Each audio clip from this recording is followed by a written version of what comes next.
Kadang kawa bada dasnam lami nagalbari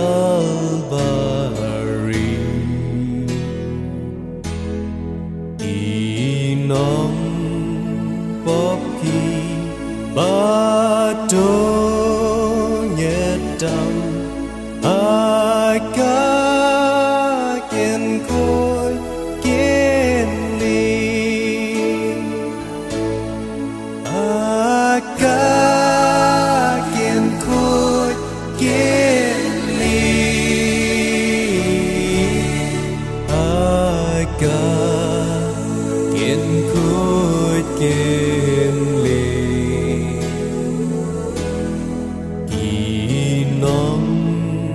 Popki bado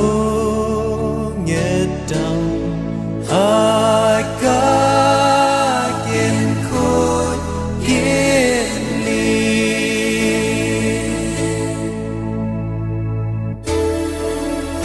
Unong kamsil bala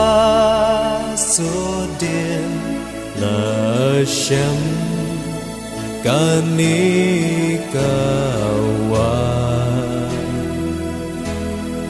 yang abadu yetku mau on pen kuj par haka on pen kuj par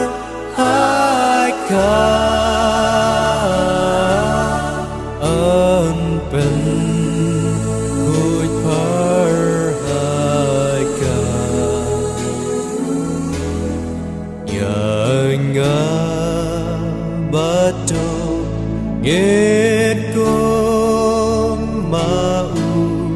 on pen kuj parhaka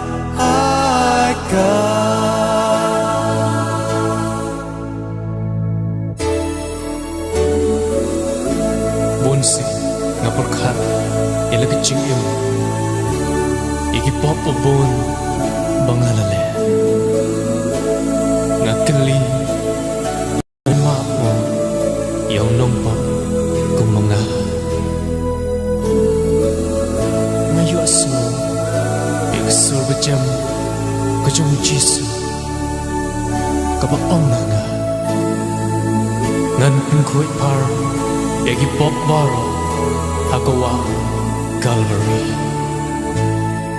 on pen kuj par haka on pen kuj par haka yang abadu ngitku mau